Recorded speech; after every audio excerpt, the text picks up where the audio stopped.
नमस्कार, मी प्रदीप मुर्मे। आज आपल्यासोबत प्राध्यापक उमेश नागदेवे आहेत।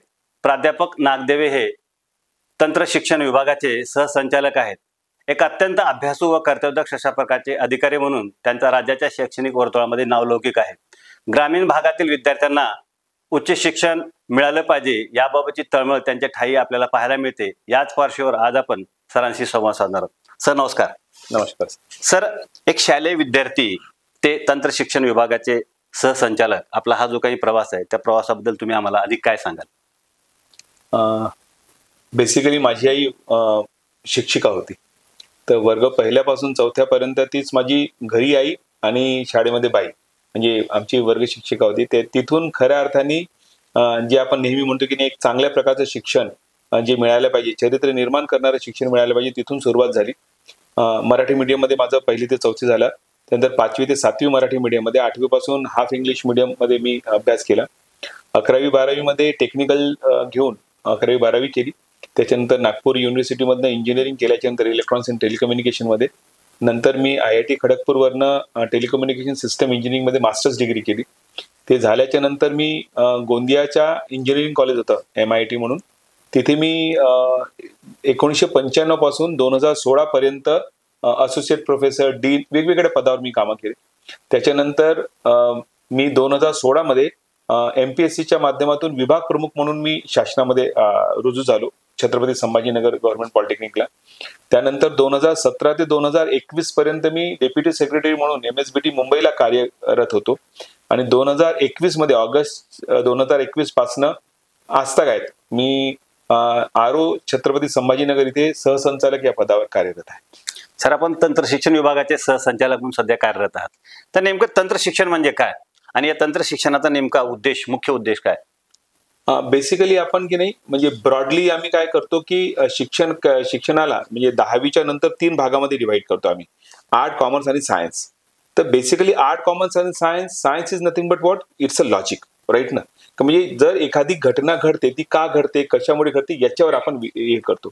आता या सायन्सला जर आम्हाला मॅथमॅटिकल मॉडेलिंग करून बेसिकली ही घटना घडताना याच्या मागचं कारण काय आहे आणि याला आम्ही कसं कंट्रोल करू शकतो, याच्यावर आम्ही अनालिसिस कसं करू शकतो, हा अभ्यासक्रम म्हणजे खऱ्या अर्थाने तंत्र शिक्षण आहे। आणि तंत्र शिक्षणामध्ये जनरली काय होते की विद्यार्थ्यांना आपण नेहमी असा बेस करतो, पहा तुम्हाला माहिती आहे IIT JEE जेव्हा आपण देतो तेव्हा मॅथमॅटिक्स हा मेन कोर असतो, ज्याच्यामध्ये मुलं इंजिनिअरिंग मध्ये जातात, बरोबर। तर सायंटिफिक फिनॉमिनाची मॅथमॅटिकल मॉडेलिंग म्हणजे खऱ्या अर्थाने इंजिनिअरिंग आहे।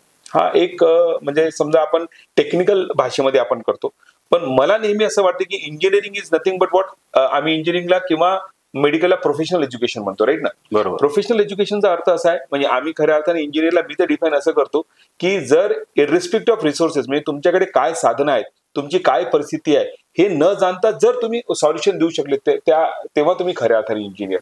म्हणजे तुम्ही मेकॅनिकलच्या तर फक्त मेकॅनिकलच्या बद्दल विचार करा, it is not like that. Engineer हा खऱ्या अर्थाने रिझल्ट ओरिएंटेड आणि म्हणजे तो निर्णय प्रक्रियेमध्ये सक्षम व्यक्ती असायला पाहिजे, that is what engineering is.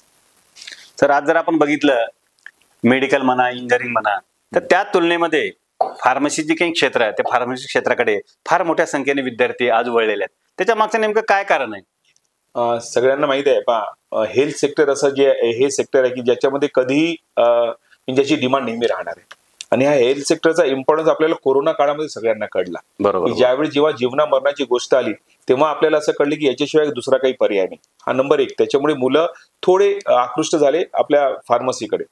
जर आपल्याला मेडिकल सेक्टरमध्ये जायचं आहे तर जी दुसरी नीट किंवा दुसऱ्या परीक्षा आहेत त्या खूप कठीण आहेत, नंबर 1। त्याच्या नंबर ऑफ सीट्स ज्या आहेत किंवा त्याचे नंबर ऑफ कॉलेजेस कमी आहेत। मग आता लोकांना त्या मेडिकल फील्डच्या बरोबर अटॅच व्हायचं आहे, आपल्याला कुठे ना कुठे हेल्थ केअरच्या बरोबर जॉईन व्हायचं आहे, तर हा सोपा मार्ग, ज्याला आपण म्हणू शकतो की सोपा मार्गाच्या माध्यमातून फार्मसी आली, आणि मग त्याच्यानंतर कोरोनाच्या नंतर त्याची डिमांड वाढली आणि म्हणून मुलं तिथे जास्त आले। दुसरा प्रश्न, याचे कॉलेजेस का वाढत आहेत सांगतो। इंजिनिअरिंगमध्ये एखाद्या कॉलेजमध्ये वेगवेगळ्या स्ट्रीम्स असतात, तर त्याच्यामुळे एका याच्यामध्ये 60 विद्यार्थी, 100 विद्यार्थी, तर एका कॉलेजमध्ये जसं पॉलिटेक्निकमध्ये 300-350 विद्यार्थी, इंजिनिअरिंगमध्ये एकाच इंजिनिअरिंग कॉलेजमध्ये 400-450 विद्यार्थी, पण फार्मसीमध्ये तसं नसतं। फार्मसी डिप्लोमामध्ये 60 विद्यार्थी आणि डिग्रीमध्ये मॅक्सिमम 100। तर आपल्याला नंबर ऑफ कॉलेजेस वाढतात, पण टोटल नंबर ऑफ स्टुडंट्स जास्त नाहीत। आजही टोटल नंबर ऑफ स्टुडंट इंजिनिअरिंगमध्ये जास्त आहे, आणि त्या याच्यामुळे विद्यार्थ्यांना जेव्हा याची गरज समजली की नाही बाबा खरोखर आपल्याला समजा हेल्थ सेक्टरची जायचं आहे किंवा लोकांच्या निगडीत सेवा आपल्याला करायची आहे आणि त्या माध्यमातून लोक मग फार्मसीमध्ये आले. दुसरा अजून एक हेतू आहे फार्मसीच्या याच्यामध्ये, फार्मसी एज्युकेशनमध्ये फक्त नोकऱ्यांपेक्षा स्वयंरोजगाराची हमखास संधी आहे. म्हणजे पहिली संधी तर ही आहे की लोकांना असं वाटतं की चला काहीतरी आपण स्वतःचा मेडिकल स्टोअर टाकू शकतो किंवा एखाद्या हेल्थ सेक्टरमध्ये आपण काम करू शकतो. तर हा एक दुसरा त्याचा खूप चांगला कारण आहे. कारण की याच्यामध्ये तुम्ही डिग्री झाल्याच्या नंतर आता एक्झिट टेस्ट आलेली आहे, पण याच्यापूर्वी डिग्री डिप्लोमा झाल्याच्या नंतर तुम्हाला लायसन्स मिळत होती, त्याच्याने तुम्ही मेडिकल स्टोअर वगैरे ओपन करू शकत होता आणि ती काळाची गरज आहे. कोरोना काळामध्ये तुम्हाला दोनच व्यवसाय जे चालले, एक मेडिकल स्टोअर आणि दुसरा किराणा स्टोअर, ज्या डेली नीड्सच्या होत्या. बरोबर. तर त्या दृष्टिकोनातून म्हणजे प्रत्येक व्यक्तीला काय वाटतं की मी सेक्युअर असायला पाहिजे, त्या सिक्युरिटी पॉईंट ऑफ व्ह्यूनी. आणि दुसरा एक लोकांचा हेतू काय असतो की बा कमी म्हणजे वर्षामध्ये किंवा कमी मेहनतीमध्ये आपण जास्त सिक्युरिटी कुठे मिळेल, त्यांना कुठे ना कुठे ते फार्मसीमध्ये दिसत आहेत, म्हणून मुलं त्याच्यामध्ये आकृष्ट झालेले. सर, आज जर बघितलं आपण अनेक ज्या काही शैक्षणिक ज्या काही संस्था आहेत, शिक्षणाकडे केवळ एक व्यावसायिक दृष्टिकोनातून पाहतात. त्यामुळे शिक्षणाच्या क्षेत्रामध्ये किंवा पवित्र मंदिरे उभारण्याऐवजी आज आपला कारखानदारी उभारलं असं चित्र आपल्याला पाहायला मिळतं. याकडे तुम्ही कसे पाहता? बिझनेसचा सरळ रूल आहे, डिमांड अँड सप्लाय. जेव्हा ज्याची गरज असेल तेव्हा त्याच्याबद्दल त्याच्याकडे लोकांची ओढ नेहमी राहणार.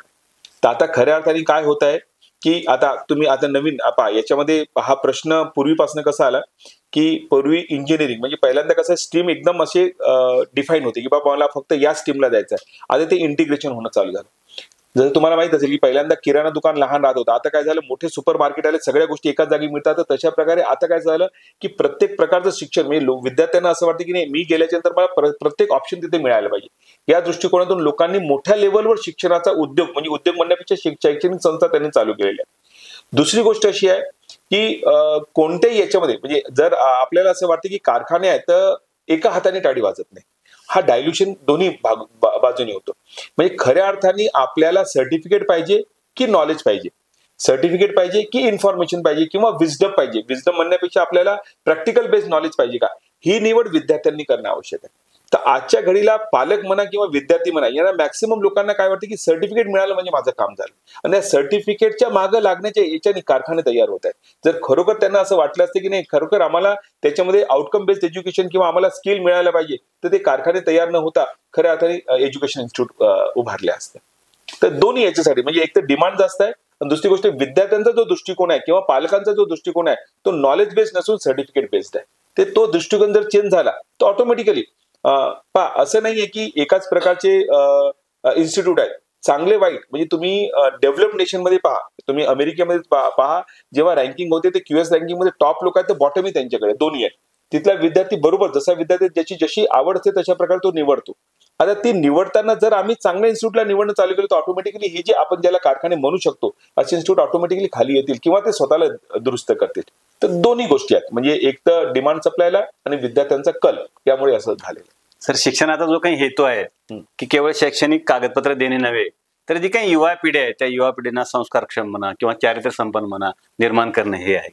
बरोबर. पण यामध्ये आपलं कितपत यश आलंय, काय वाटतंय तुम्हाला नेमकं? याच्याबद्दल पूर्वीचा एज्युकेशन सिस्टम जे आम्ही पाहत होतो, पहिल्याचं एज्युकेशन सिस्टम म्हणजे जे तुम्ही आम्ही किंवा समजा 10-20 वर्षापूर्वी, तेव्हा शिक्षणाचा केंद्रबिंदू हा म्हणजे टीचर राहत होता आणि टीचरनी जर रागवलं तर लोकांना त्यांनी रागवायला नाही पाहिजे, आपण चांगलं राहायला पाहिजे ही एक ओढ राहत होती. आणि रागवल्याच्या नंतर घरी आल्याच्या नंतर पुन्हा आई वडील रागवत होती की बा तुला रागवलं याचा तर तू काही ना काही खराब केलं, चूक झाली असेल.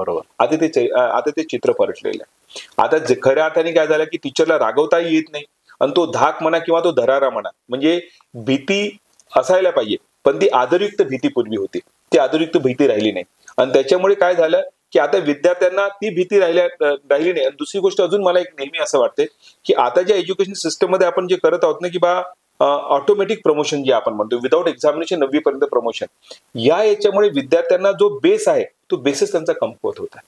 म्हणजे जोपर्यंत परीक्षा होणार नाही, obviously I am not saying की परीक्षा हा एकमात्र उपाय आहे विद्यार्थ्यांना चांगला किंवा वाईट करायसाठी. परीक्षा तुम्ही एंड सेमिस्टर एक्झामिनेशन नाही पण तुम्ही कंटिन्युअस इव्हॅल्युएशन व्हायला पाहिजे. विदाऊट इव्हॅल्युएशन तुम्ही कोणालाही समोर प्रमोट करणं बरोबर नाही. तर हे जे प्रमोशन पद्धती आहे याच्यामुळे कुठे ना कुठे विद्यार्थ्यांना चरित्र निर्माण म्हणजे जर त्या टीचरच्या बद्दल धाकच राहिला नाही किंवा घरच्या लोकांच्याकडनं काही राहिलं नाही तर तो चरित्र निर्माण किंवा त्या चांगल्या गोष्टी ते आत्मसात करणार नाही. म्हणून फक्त तुम्ही जे म्हणता ना की ते फक्त सर्टिफिकेटसाठी जातील, फक्त इन्फॉर्मेशन गॅदर करतील आणि त्याच्या हिशोबाने ते आपलं जीवन समोर करत आहे. सर, निलंगा तालुक्यातील जे काही दापका जे काही छोटंसं गाव आहे त्या गावामध्ये डी फार्मसी आणि बी फार्मसीच्या उद्घाटनाला आपण प्रमुख पाहुणे म्हणून आला होता. बरोबर. आणि त्यावेळेस आपण जे स्पीच दिलं होतं त्या स्पीचमध्ये आपण असं म्हणलं होतं की शिक्षणाचा जो काही प्रसार आहे ही सामाजिक चळवळ बनली पाहिजे.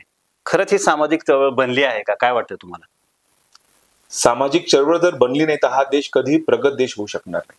मी सांगतो, या भारतामध्ये खूप टॅलेंट आहे, खूप नॅचरल रिसोर्सेस आहेत, तरी आपण प्रगतिशील आहोत. याच्यासाठी प्रगतिशील आहोत की आपल्या काही टक्के जे लोक आहेत ते चांगले कामं करतात किंवा त्यांच्यापर्यंत माहिती पोहोचलेली आहे, त्यांच्यापर्यंत साधनं पोहोचलेली आहेत, सगळ्यांपर्यंत पोहोचलेली नाही. हे मी का म्हणतो सांगू. 2014-15 मध्ये डिप्लोमा एज्युकेशन मध्ये 40 ते 50% फक्त ऍडमिशन होते. कित्येक कॉलेजेस बंद झाले. त्याच्यानंतर आम्ही हा विचार केला. मी मुंबईमध्ये असताना, मुंबईमध्ये जेव्हा मी डेप्युटी सेक्रेटरी होतो ना, तेव्हा आम्ही जेव्हा बांद्र्याला मी लोकलच्या स्टेशनवर माझ्या MSBT ऑफिसमध्ये येत होतो, तेव्हा तिथले जे ऑटोवाले होते ते विचारत होते की तुम्हाला टेक्निकल मध्ये जायचं आहे. मी त्यांनाही पॉलिटेक्निक माहित नव्हतं. तर खऱ्या अर्थाने जर मुंबई सारख्या, बांद्रा सारख्या याच्यामध्ये पॉलिटेक्निक हा शब्द माहित नाहीये, तर तंत्र शिक्षणाच्या बद्दल प्रचार प्रसार जसा व्हायला पाहिजे तो झाला नव्हता. तर जोपर्यंत आम्ही सर्वसामान्यपर्यंत पोहोचणार नाही, मग आम्ही उपक्रम काय केला की त्याच्यानंतर MSBT मध्ये डॉक्टर अभय वाघ सर म्हणा किंवा डॉक्टर मोहितकर सर जे आताचे डायरेक्टर आहेत, स्कूल कनेक्टचा एक आम्ही त्याच्यामध्ये उपक्रम चालू केला पूर्ण राज्यभर. आम्ही प्रत्येक शाळांमध्ये जाऊन विद्यार्थ्यांच्या पर्यंत, म्हणजे त्याची गरज आहे नाही आहे त्याच्यापेक्षा त्याला माहिती तर असायला पाहिजे काय अवेलेबल आहे म्हणून, ही आम्ही त्यांच्याबद्दल माहिती पोहोचवली. त्याच्यानंतर त्यांचा डाटाबेस घेतला. त्याच्यानंतर गव्हर्नमेंटच्या लोकांना त्यांचे आम्ही व्हॉट्सअप ग्रुप बनवले आणि व्हॉट्सअप ग्रुपच्या माध्यमातून आम्ही जेव्हा त्यांना माहिती दिली, ते कित्येक मुलं त्या अशा शाळांमध्ये ज्यांना काहीच माहित नव्हतं, ज्यांच्या आईवडिलांना काहीच माहित नव्हतं, ते तंत्र शिक्षणामध्ये आले. जोपर्यंत असं होणार नाही तोपर्यंत क्वालिटी एज्युकेशन येणार नाही. आम्ही आतापर्यंत की क्वांटिटेटिव्ह एज्युकेशनच्या बद्दल बोललो होतो, पण आम्ही क्वालिटेटिव्ह एज्युकेशनच्या बद्दल बोलायला पाहिजे. आणि त्याच्यानंतर जोपर्यंत मॅक्सिमम मुलांपर्यंत प्रसार होणार नाही आणि त्यांना हे कळणार नाही की याच्यामुळे माझं भविष्य बनू शकते, तर तोपर्यंत ते जॉईनच होणार नाही. तर म्हणून आपल्याला समाजापर्यंत जाणं आवश्यक आहे. सर, नवीन शैक्षणिक धोरण विद्यार्थ्यांना नेमकं कितपत फायदेशीर आहे त्याबद्दल तुम्ही आम्हाला काय सांगाल? नवीन शैक्षणिक धोरण खऱ्या अर्थाने सांगू, माझी जी अंडरस्टँडिंग आहे, आपण आजही की नाही QS रँकिंग म्हणजे वर्ल्ड रँकिंग आपण करतो, तर भारताच्या IITsने त्या वर्ल्ड रँकिंग मधून स्वतःला काढून टाकलं. कारण की त्यांची रँकिंग 175च्या वर आणि 200-300च्या वर येत होती, जेव्हा की ते जगाचे वन ऑफ द बेस्ट आहे. त्या रँकिंग मध्ये काय होतं की जेव्हाही आम्ही जगामध्ये एखाद्या युनिव्हर्सिटी किंवा कोणत्याही शैक्षणिक पद्धतीचा आम्ही एनालिसिस करतो, तेव्हा आम्ही हे पाहतो की ती शैक्षणिक पद्धत किती लोक त्याला अडॉप्ट करू शकतात. आमच्या भारतामध्ये काय झालं होतं की कंपार्टमेंट आम्ही बनवले होते. इंजिनिअरिंगचा विद्यार्थी मेडिकलमध्ये जाणार नाही, मेडिकलचा विद्यार्थी लॉ मध्ये जाणार नाही, लॉचा विद्यार्थी MBA मध्ये जाणार नाही. अशा प्रकारे कंपार्टमेंट जगामध्ये असे कंपार्टमेंट नाहीये आणि त्याच्यामुळे तिथे विद्यार्थ्यांचा सर्वांगीण विकास होतो. तर त्या दृष्टिकोनातून new education policy is very good. त्या दृष्टिकोनातून खऱ्या अर्थाने जे कंपार्टमेंट्स होते, तर आता त्यांनी काय केलंय की बा मेजर आणि मायनर ह्या दोन कन्सेप्ट त्यांनी केलाय की बा तुम्ही इंजिनिअरिंगला जाता तर engineering will be your major, minor तुम्ही MBA घेऊ शकता, मायनर तुम्ही लॉ मध्ये जाऊ शकता, मायनर तुम्ही इव्हन आर्ट्स मध्ये जाऊ शकता, मायनर तुम्ही कॉमर्स मध्ये जाऊ शकता. कॉमर्सचा मुलगा कॉमर्स मेजर झाला तो इंजिनिअरिंगचा विषय घेऊ शकतो. म्हणजे कुठलाही विषय निवडण्याचा अधिकार, कुठलाही विषय निवडायचा. मेजर आणि मायनर दोन गोष्टी त्यांनी काय केल्या. मेजर म्हणजे काय झालं की तुम्ही ज्या स्ट्रीमच्या त्या स्ट्रीममध्ये, मायनर मध्ये कोणत्याही स्ट्रीम घेऊ शकता. इव्हन तुमचे ऑफलाईन क्लासेस आणि ऑनलाईन 40% तुम्ही कोर्सेस घेऊ शकता. म्हणजे याचा अर्थ जर समजा तुम्ही एखाद्या, जसं आपण त्या गावाचं नाव घेतलं दापका, दापक्याच्या विद्यार्थ्याला जर समजा एखादा शिकताना त्यांना आर्टिफिशियल इंटेलिजन्स किंवा एखादा हाय टेक्नॉलॉजीच्या बद्दल नॉलेज पाहिजे, तिथे सांगणारे असतील पण त्या लेवलचे नसतील, पण त्याला ऑनलाईन कोर्स करायचे आहे, he is having that freedom in new education policy.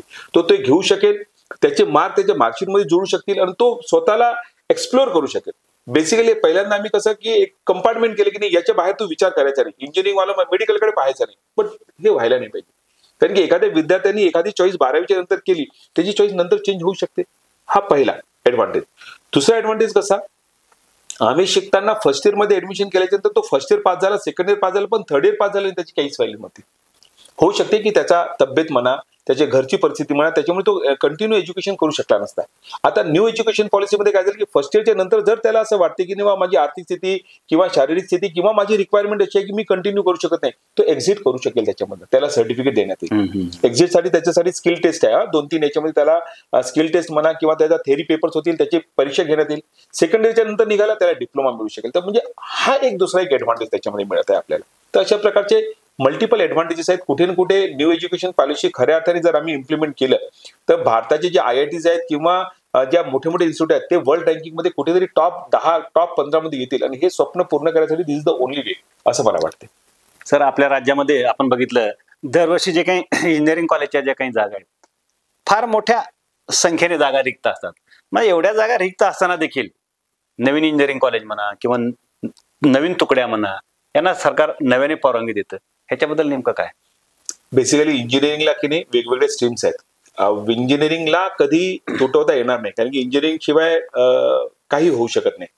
कोणत्या प्रॅक्टिकल इम्प्लिमेंटेशनसाठी इंजिनिअरिंग इज रिक्वायर्ड, पण कोणती स्ट्रीम रिक्वायर्ड आहे हे चेंज होत आहे. पहिल्यांदा काय होतं की जेव्हा ऑटोमोबाईल इंडस्ट्री किंवा आपल्या इंडस्ट्री म्हणजे म्हणजे इंडस्ट्री डिव्हॉल्युशन झालं तेव्हा मेकॅनिकलला या गोष्टी खूप जास्त होत्या. तर mechanical engineering was the main source, ज्याच्यामध्ये त्याला कोर ब्रांचचा दर्जा दिला आणि मॅक्सिमम मेकॅनिकल इंजिनियर झाले. कन्स्ट्रक्शन लाईन आल्याच्यानंतर कन्स्ट्रक्शन झालं, त्याच्यानंतर मग ऑटोमॅटिकली ह्या मेकॅनिकल इक्विपमेंटचा आणि कन्स्ट्रक्शन मध्ये कुठे ना कुठे ऑटोमेशन आलं, तर इलेक्ट्रॉनिक्स तिथे आला. त्यानंतर आपल्या electrical is the basic electrical आहे. पण आता हळूहळू ह्या रिक्वायरमेंट चेंज होतात. तर एखाद्या ब्रांचला कधी रिक्वायरमेंट कमी असते तर दुसऱ्याला ऑटोमेशनला जास्त रिक्वायरमेंट असते, आणि त्याच्यामुळे इंजिनिअरिंगच्या ज्या ब्रांचला रिक्वायरमेंट आहे त्या ब्रांचेस प्रत्येक जागी उघडतात आणि जिथे रिक्वायरमेंट कमी आहे त्या ब्रांचेस कमी होतात. म्हणजे हा डायनामिक्स, म्हणजे कसं झालं, फार्मसी हा एक स्ट्रीम आहे पण इंजिनिअरिंग ही एक फील्ड आहे, त्याच्यामध्ये स्ट्रीम्स वेगवेगळे आहेत. आणि आपण कधी म्हणू शकत नाही की पूर्ण इंजिनिअरिंगला महत्व नाही, असं होऊ शकत नाही. कधी एखाद्या ब्रांचला असते, दुसऱ्या ब्रांचला नसते. ज्याची रिक्वायरमेंट असते त्याचे वेगवेगळे तुकड्या निर्माण होतात आणि म्हणून ह्या सगळ्या परमिशन्स मिळत राहतात. आता जसं मी सांगितलं 14-15 मध्ये 40-50% पॉलिटेक्निकला ऍडमिशन होते, आता ते 85%. आणि तुम्हाला सांगतो छत्रपती संभाजीनगरच्या 8 जिल्ह्याच्या गव्हर्नमेंट पॉलिटेक्निकमध्ये गेल्या 2 वर्षांपासून 100% ऍडमिशन्स आहे. 100%. आणि दिस इज द ओनली रिजन, म्हणजे पूर्ण महाराष्ट्राच्या 6 रिजन पैकी हे एकमात्र रिजन आहे जिथे 100% ऍडमिशन आहे. Even dress designing, garment manufacturing पासून तर ऑटोमोबाईल पासून प्रत्येक याच्यामध्ये 100% आहेत. ते जिंतूर असो, हिंगोली असो, कुठे. तर याचा अर्थ आता लोकांचा कल वाढल्याच्या नंतर यावर्षी आमच्याकडे नियर अबाउट 21 प्रपोजल्स आले. 21 प्रपोजल पैकी 4 ते 5 नवीन पॉलिटेक्निकचे प्रपोजल आले. पुन्हा डिमांड अँड सप्लाय, लोकांची गरज आली तर लोकांनी त्याच्यामध्ये इन्व्हेस्टमेंट केलं. तर हा डायनामिक्स आहे. म्हणजे engineering is not a stream, basically हा एक म्हणजे काय, एक पुष्कळशा ब्रांचेसच्या प्रोग्रामचा एक कॉम्बिनेशन आहे. कधी कोणाची रिक्वायरमेंट कमी होते पण कधी कोणाची वाढते, आणि त्याच्यामुळे हे डायनामिक्स चालू असते. तर आपण जर बघितलं मागील 5 वर्षामध्ये आपल्या राज्यामध्ये मुलींचं जे काही उच्च शिक्षणामधलं जे काही प्रमाण आहे ते वाढलेलं आहे म्हणा, किंवा मुलींचा टक्का वाढलेला आहे, अतिशय चांगली बाब आहे. परंतु आपलं जे काही डिपार्टमेंट आहे तंत्र शिक्षण विभाग, त्या 5 वर्षामध्ये त्या तुलनेमध्ये मुलींची संख्या वाढलेली नाही. तर याकडे आपण कसे पाहतात त्या विभागाचे प्रमुख म्हणून? बेसिकली कसं होते, इंजिनिअरिंग मध्ये काही असे ब्रांचेस आहेत. मेकॅनिकल म्हटलं, आता तो लोकांचा डायलेमा निघालेला आहे. पण मेकॅनिकल म्हटल्याच्या तर लोकांना वाटतं की मेकॅनिकल मध्ये मुलगी काय करेल, सिव्हिल मध्ये मुलगी काय करेल. तशा ज्या कोर ब्रांचेस होत्या त्याच्यामध्ये मुली जात नव्हत्या, म्हणून तो पर्सेंटेज कमी होता. आता तो पर्सेंटेज वाढत आहे. आम्ही जेव्हा पाहतो ना, कॉम्प्युटर सायन्स म्हणा, AI/ML म्हणा, आर्टिफिशियल इंटेलिजन्सची ब्रांच म्हणा, इन्फॉर्मेशन टेक्नॉलॉजी, त्याच्यामध्ये तुम्ही जर पाहाल तर 50%च्या वर मुली राहतात. मुलांपेक्षा जास्त मुली आहेत. आता हळूहळू हा पर्सेंटेज वाढणार आहे.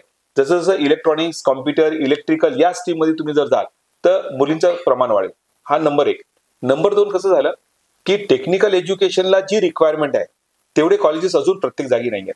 आणि बाहेर पाठवायची वेळ आली तर आई वडील नेहमी पुन्हा तो विचार करतात की मुलगी आहे, हिला कसं पाठवायचं. तेच तुम्ही सायन्स वगैरे मध्ये जर म्हटलं तर त्याचे कॉलेजेस आहेत तिथे आजूबाजूला मिळून जाते. त्यांना असं वाटतं की जवळ आपली मुलगी आहे त्याला शिकवायला, मुलांना ते पाठवतात. तर हा एक पण हा जुना प्रॉब्लेम होता. पण आता सध्याच्या याच्यामध्ये काय झालं की मुलींचं प्रमाण वाढत आहे आणि मुली खरोखर दे विल कम अप. आणि जोपर्यंत ते 50%च्या वर होणार नाही, ते त्या खऱ्या अर्थाने आपण जे प्रगत व्हायचा विचार करतो तोपर्यंत आपण प्रगत होऊ शकणार, ते शक्य नाही.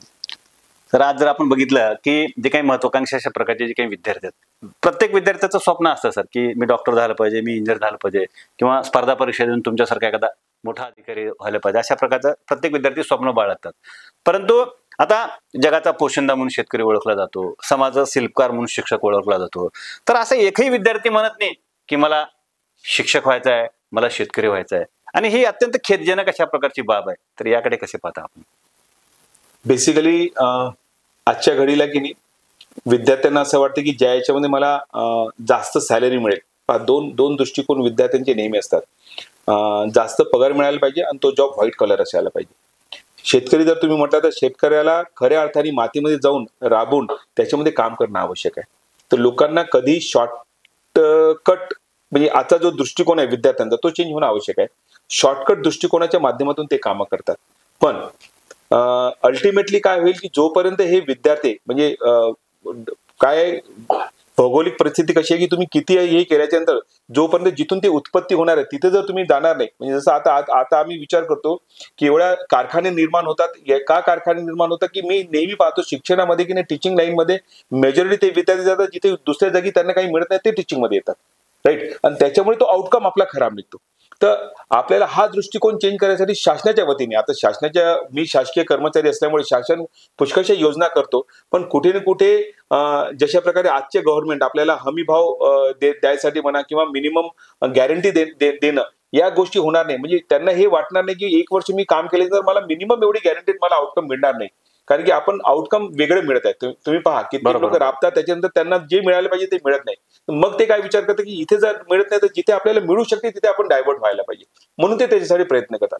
आणि दुसरी गोष्ट मी ही पाहिली की शासकीय नोकऱ्यांमध्ये की नाही, जसं एक्झाम्पल आपण सिव्हिल सर्व्हिसेसचं घ्या. सिव्हिल सर्व्हिसेसमध्ये एक एक्झाम्पल घेऊ की 10 लाख जर विद्यार्थी अपेअर झाले ते 1000 खऱ्या अर्थाने ते सिव्हिल सर्व्हिसेसच्या याच्यामध्ये जातात. म्हणजे तो टक्का किती कमी आहे. आणि उरलेले सगळे मुलं, असं नाही म्हणत मी की ते खराब होतात, त्यांना कमीत कमी एक चांगला दृष्टिकोन मिळतो, पण तेवढे वर्ष त्यांचे वाया जातात. तर खऱ्या अर्थाने आम्ही काय करायला पाहिजे की आता टीचिंगमध्ये गव्हर्नमेंट सेक्टरमध्ये you are getting very good salary, तशा प्रकारचे रूल्स रेग्युलेशन बनवून जर प्रत्येक याच्यामध्ये चांगली सॅलरी जर मिळाली किंवा शेतकऱ्यांना जर चांगला हमी भाव मिळाला किंवा त्यांना आउटकमची जर गॅरंटी मिळाली तर खरोखर मुलं जातील. मुलांना नाही जायचा असा भाग नाहीये, पण त्याच्यामध्ये त्यांना जे मिळायला पाहिजे ते मिळत म्हणून ते जात नाही. बरोबर. हा ऍक्च्युअली त्याचा दृष्टिकोन. सर, युवकांना जर समजा रोजगार क्षम करायचा असेल तर नेमकं कोणत्या प्रकारची शिक्षण पद्धती आपण अवलंबली पाहिजे? आजकाल खऱ्या अर्थाने तर आम्ही ज्याच्यावर काम करतो आउटकम बेस्ड असायला पाहिजे. आउटकम बेस्ड म्हणजे कसं की आम्ही एखादी गोष्ट शिकल्याच्या नंतर कित्येकदा असा प्रश्न येतो, तुम्ही 12वीच्या विद्यार्थ्यांना विचार की त्यांच्यासाठी 12वीच्या सायन्सच्या विद्यार्थ्यांना इंटिग्रेशन डेरिव्हेशन हा सगळ्यात मोठा एक राहतो की बाबा त्याच्यावर त्यांचं सगळं काही असते, पण त्याचं अप्लिकेशन कुठे आणि त्याच्याने काय होणार आहे हे त्यांना तेव्हा कळत नाही. जोपर्यंत आम्ही त्यांना त्याचा आउटकम काय आहे आणि याच्याने तुम्ही काय अचीव्ह करणार आहात हे सांगणार नाही तोपर्यंत त्यांच्यामध्ये रुची निर्माण होणार नाही. अभ्यास की नाही 3 लेवलचा राहतो जनरली.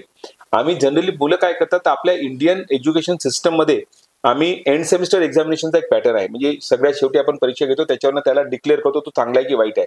त्याला आपण क्रूड लँग्वेज मध्ये म्हणू शकतो घोका आणि ओका ही पद्धती आहे. तर या याच्यामध्ये मुलं रिमेंबरिंग लेवलवर, मेजॉरिटी मुलं रिमेंबरिंग लेवलवर काम करतात, म्हणजे आठवणी ठेवतात, त्या दिवशी जाऊन तिथे लिहून टाकतात आणि पास होतात, पण त्याला ते समजतही नाही. काही जे चांगले मुलं असतात ते काय करतात की त्याला समजतात, तर त्याला अंडरस्टँडिंग लेवलवर करतात, ते पोरं थोडे चांगले जातात, तेच पोरं आपण हायर एज्युकेशनसाठी वगैरे जातात, नाही 10वीच्या नंतर ड्रॉप आउट होतं. खऱ्या अर्थाने एज्युकेशन सिस्टम काय पाहिजे, it has to be application based, त्याला आम्ही आउटकम बेस्ड. म्हणजे आम्ही जर एखादी वस्तू त्याला शिकवतो ते कशासाठी शिकवतो, रिअल लाईफमध्ये याचं अप्लिकेशन काय आहे, याच्याने काही होणार नाही, त्याची गोडी निर्माण होईल की खरोखर या क्षेत्रामध्ये मी काही करू शकेन. तर आमचा हा पूर्ण जो एज्युकेशन आहे तो आउटकम बेस्ड होणं आवश्यक आहे.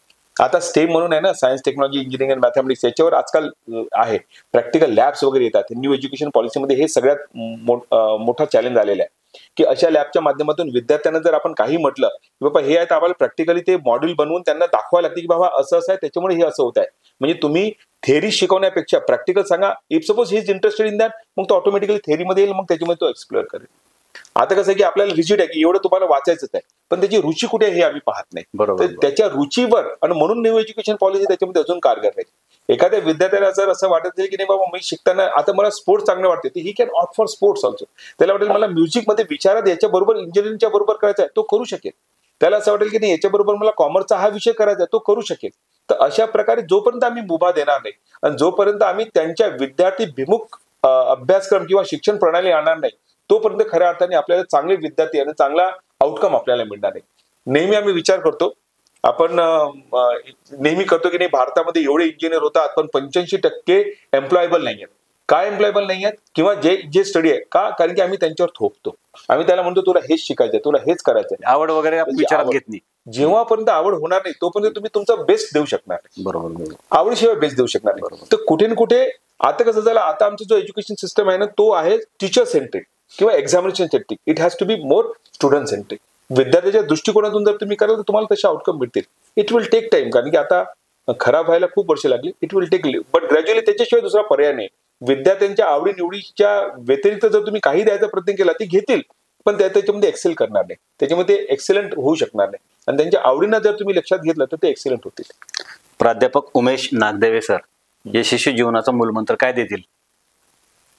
यशस्वी जीवनाचा मूलमंत्र मला नेहमी असं वाटतं की विद्यार्थी असो किंवा काही असो, मी 5 गोष्टी माहित नाही, नेहमी माझ्या विद्यार्थ्यांना किंवा कुठेही मी सांगायचा प्रयत्न करतो की सगळ्यात पहिल्यांदा आम्ही जर तुम्हाला किंवा मला सगळ्यात चांगलं जर कोणी ओळखत असेल तर मी स्वतः ओळखतो. तर आम्ही स्वतःच्या बद्दल ऑनेस्ट असायला पाहिजे. नंबर 1 म्हणजे आम्ही असं कधी कोणतं काम नाही करायला पाहिजे की स्वतःच्या नजरेत आम्ही पडायला पाहिजे. That is required. दुसरी गोष्ट आम्ही काय असायला पाहिजे, ऑनेस्टी तर आहे, ऑनेस्टीच्या नंतर आम्ही ट्रान्सपरंट असायला पाहिजे. म्हणजे आम्ही जे बोलतो ना, आम्ही जे करतो किंवा आम्ही जे करतो तेच दिसायला पाहिजे. आमची मनीषा वेगळी आणि दिसते वेगळी. Second one is transparency. Third आम्ही काय असायला पाहिजे की आम्ही अकाउंटेबिलिटी असायला पाहिजे. म्हणजे खऱ्या अर्थाने काय होते की जेव्हा यश मिळते तेव्हा we use to take the credit, की आम्हाला असं वाटतं की मेच झालं. जेव्हा अपयश आल्यानंतर आम्ही दुसऱ्यांच्याकडे पॉईंट आउट करतो, ते नाही. म्हणजे एका दुसऱ्या भाषेमध्ये मी सांगू काय होते, आम्ही जेव्हा स्वतःच्या बद्दल एनालिसिस करतो तर आम्ही वकील बनतो, दुसऱ्याच्या बद्दल एनालिसिस करताना आम्ही जज बनतो. आम्ही जस्ट रिव्हर्स करायला पाहिजे. आम्ही स्वतःसाठी जज बनायला पाहिजे, दुसऱ्यासाठी वकील बनायला पाहिजे. हा सगळ्यात मोठा. तर पहिल्या त्याला ऑनेस्टी, ट्रान्सपरन्सी, अकाउंटेबिलिटी.